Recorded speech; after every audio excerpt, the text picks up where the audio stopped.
BA part द्वितीय राजनीति विज्ञान की कक्षा में आप सभी का हार्दिक स्वागत है। हम इसमें प्रमुख राज्य व्यवस्थाओं के अंतर्गत फ्रांस के संविधान का अध्ययन कर रहे थे। इसमें फ्रांस के संविधान के अंतर्गत आज हम फ्रांसीसी राष्ट्रपति के बारे में जानकारी प्राप्त करते हैं और उसकी वास्तविक स्थिति के बारे में अध्ययन करते हैं। न्यूमैन कहते हैं कि राष्ट्रपति पद में फ्रांस के प्राचीन गौरव की झलक मिलती है। इसमें राज्य की प्रतिष्ठा मिलती है। इस पद का अंत गणतंत्र के भूत और वर्तमान गौरव का अंत है। इसी प्रकार प्रोफेसर एम.जी. गुप्ता कहते हैं कि पंचम गणतंत्र में राष्ट्रपति हनोवर सम्राट के समान है। यद्यपि उसे गणतंत्र का राष्ट्रपति संबोधित किया गया है। वह राज्य का अध्यक्ष है, संविधान का संरक्षक है और मंत्रिमंडल और संसद का मध्यस्थ है तथा संकट काल में तानाशाह है। पंचम गणतंत्र के प्रथम राष्ट्रपति जनरल डिगाल के बारे में डोरोथी पिकल्स कहते हैं कि अपनी स्थिति के बारे में जनरल डिगाल की अवधारणा चतुर्थ गणतंत्र के राष्ट्रपतियों की अवधारणा के समान नहीं है। सरकार और संसद दोनों को वे राष्ट्रपति का मात्र अभिकर्ता मानते हैं।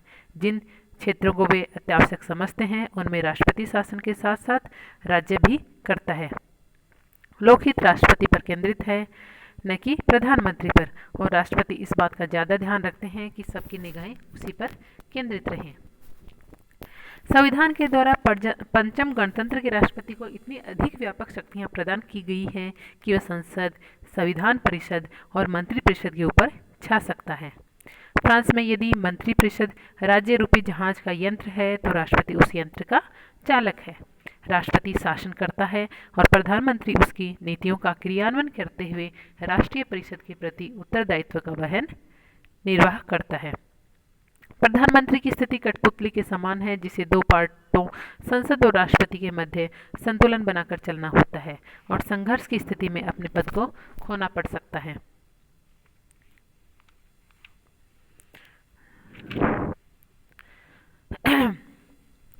मुनरो कहते हैं कि उस पराजित व्यक्ति को ना तो कुछ सोचना और न ही कार्य करना था। यदि दोनों में से वह कुछ भी कार्य करता तो उसे परित्याग करना पड़ता।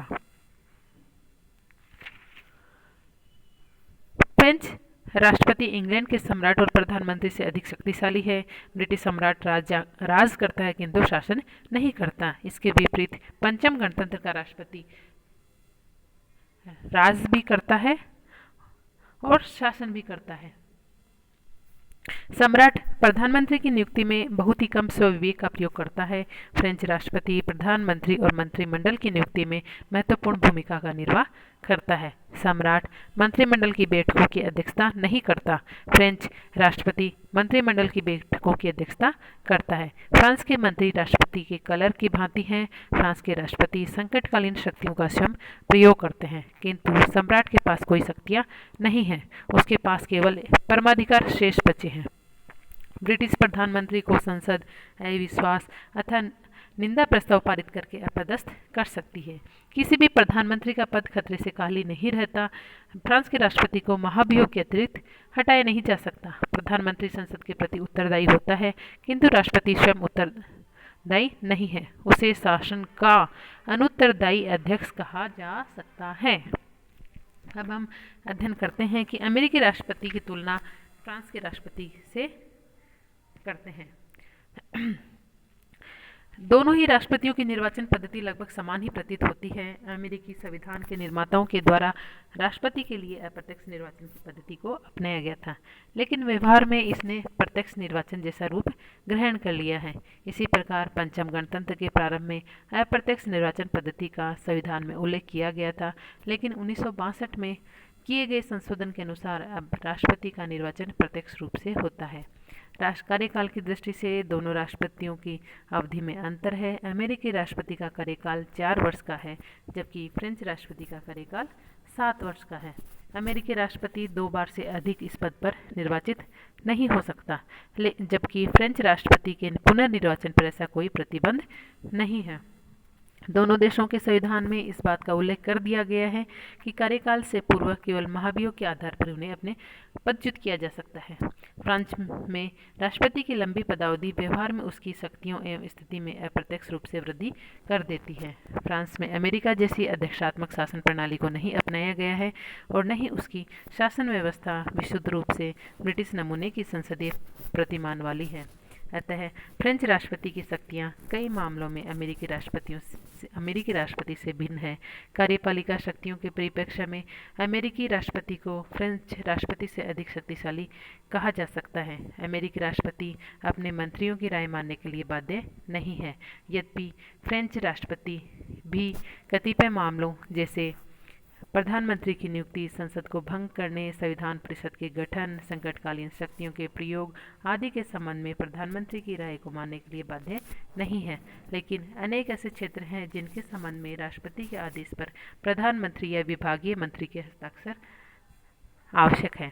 नियुक्तियों के बारे में अमेरिकी राष्ट्रपति को सीनेट की स्वीकृति लेनी पड़ती है, जबकि फ्रेंच राष्ट्रपति पर इस प्रकार का कोई नियंत्रण नहीं है। व्यवस्थापन के क्षेत्र में फ्रेंच राष्ट्रपति अमेरिकी राष्ट्रपति से अधिक शक्तिशाली है। फ्रांस का राष्ट्रपति संसद के निम्न सदन को भंग कर सकता है तथा कुछ विधेयकों को जनमत संग्रह के लिए प्रसारित कर सकता है, पर अमेरिका के राष्ट्रपति को इस प्रकार के अधिकार प्राप्त नहीं है।